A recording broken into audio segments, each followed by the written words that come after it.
Hey everybody, welcome to Obscurities in Miniatures, and it's Friday, which means it's time for another Obscurity in Literature. Now, maybe this one isn't so obscure to you, but this is a book that I absolutely enjoy, and if you want a nice, quick, bad, mean, evil, and metal skirmish game, then you'd need to look for Forbidden Psalm here. As it says on the cover, compatible with Morkborg, it obviously is a major influence on this. And it basically is, as far as I know, one of the first and only skirmish games designed in that Morkborg vein.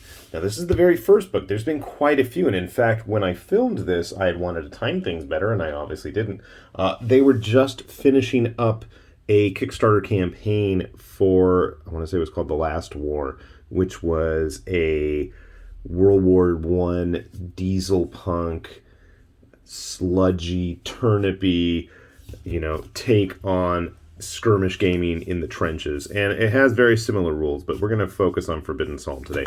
One of the first things you'll notice is it's a nice, thin book. The rules are there, and I thought actually the rules in this book are a heck of a lot better than the actual Morkborg rules, and you'll see that it follows very much that same kind of chaotic, wild, disturbing style of printing. I know most people think metal, but when I see all the different fonts, I'm always thinking punk, but that's just me and my taste. Basically, you start off with a very small warband. You only have 5 figures. You roll on your flaws. Maybe he's malnourished. Maybe he's scared of monsters. Maybe he's a newbie. And they all have various effects on the characters. Everybody gets a feat. You get 50 gold to determine what kind of junk you start with. And in the very original book, this is very bare bones. And I kind of like that. There are, like I said, a few expansions, and I mean with The Last War coming as well. That's going to, I'm sure, add to it. You have the various scrolls, much like Morkborg, that you have the spellcasters play with, the good ones and the bad, the clean and the unclean. And then we get into the actual rules. Now, the game, if I remember, is going to be based off of a D20 as opposed to the usual D6 stuff. So, I want to say the stats are pretty similar to how Morkborg rules. You get all your basic various skirmish rules here. It works out pretty simple. All of the fun stuff when you mess up with spells, omens, which players get before each scenario, and then we get into the basic monster phase of how things work. Now, the bestiary in this book is quite sparse, but, I mean, it's got kind of the bare bones of what you really need. Skeletons, wendigos, giant boars. I mean, there's nothing stopping you from, substituting a ton of this with other stuff. The Great Maw, the Corpse Collector. I mean, we've all seen Corpse Collectors. Animal Cultists, Disemboweled Ghouls, Siren Afunk. The Fank, I don't even know. Blood Rage Vampire, and the Sock Stealing Goblin. And then you can harvest them all, because why not, We get into the rules, 2x2 table, where to put the terrain, the rules on scenarios, max of 6 turns, various treasure, and if you suck and you don't find anything, you cut your hands on rusty nails. Yep. Little blurb about the setting in here. And then we have some fun, interesting rules for weather and conditions. These are expanded upon later. And then we get into the actual scenarios that the game comes with. Some interesting stuff in here. I want to say there were 6 scenarios? Sounds right. Maybe 10, I can't count. Then we have some very basic campaign rules on how to use experience. Every 5 points of experience are going to get you new stuff. Going to scavenge the dead because you don't get new gear on the new guys coming in. Relics. And very much like the relics and stuff in Morkborg, they're just kind of weird. We have the merchant. What are you buying? Who does not like that, or the wizard that you're working for in this game does not like you hanging around with. Very simple scenario rules. Then we get into a little wagon racing scenario that has its own thing. We've got the nice looking character stat sheet for your party. Various designed figures. I wish there was more. I wish there was actually a list of stuff. Now, here is one nice thing, is we have all of the files available if you want to go and make standees of everybody and everything. How to properly make a mess of your miniatures for a game like this. And you can see a whole bunch of places to get started. Kit bashing, North Star, Anvil, Perry, Hasselfree, and Games Workshop. Okay. Sadly, my YouTube channel's not there, but that's okay. And then some other fun stuff for getting your group together. So this is the first book. Like I said, pretty bare bones, but then that's where some of the sequel books come in, such as In the Footsteps of the Mad Wizard. And you'll see this is quite a bit thicker. And this has just, like, to me, I feel like if you're going to really get into this game, you need this one. This book is going to be what's got all the extra fun stuff, using things that are not necessarily humans. They've got a quick reference in there. There's a lot more and a very involved campaign in this book. Even more pointless fun names. So like I said,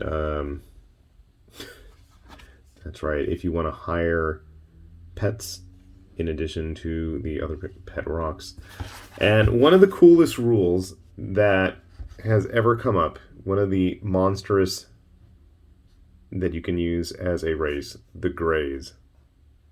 Monsters ignore them unless they are the only viable target. They end a scenario down, auto-fail, death save. People assume they're a statue and leave them behind. Unpainted? No, not at all. So here you have a legitimate way to play your unpainted masses. Put them in the game. How awesome is that? If you want to play with nothing but mutants like in Brimstone or Chaos Spawn, you got rules right here for them. We do have an expanded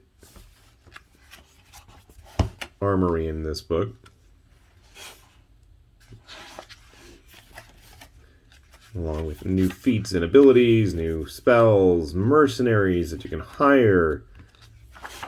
Starting to see other companies' models like Glom from Monkstone.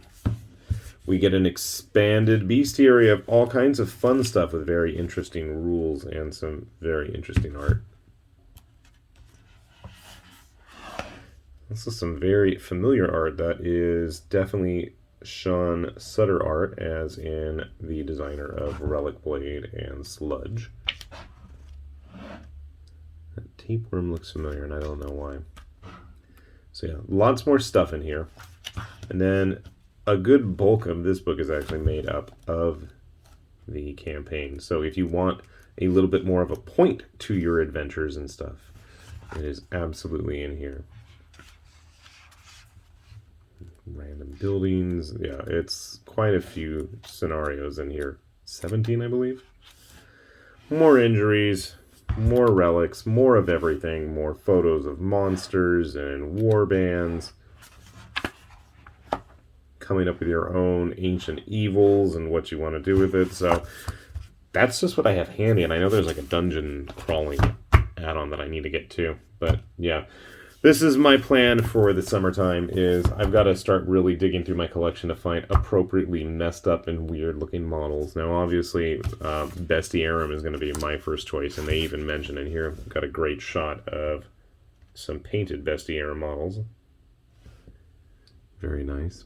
By Marco Frizzoni. The YouTube link right there if you want to check it out. Very cool looking colors.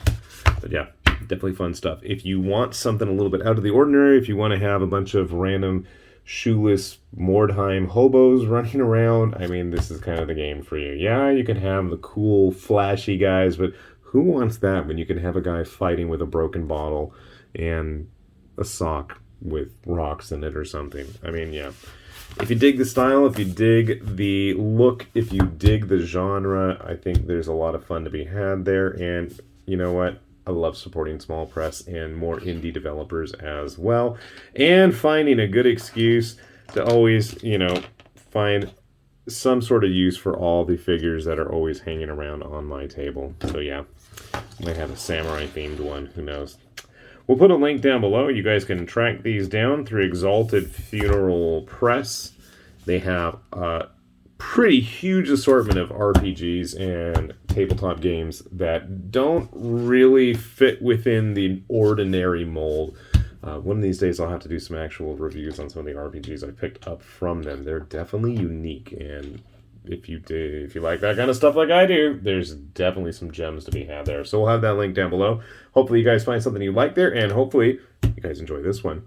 With that said, this has been High Lord Tamberlane with Obscurities and Miniatures saying thanks for watching, and we will see you back here soon. Bye-bye.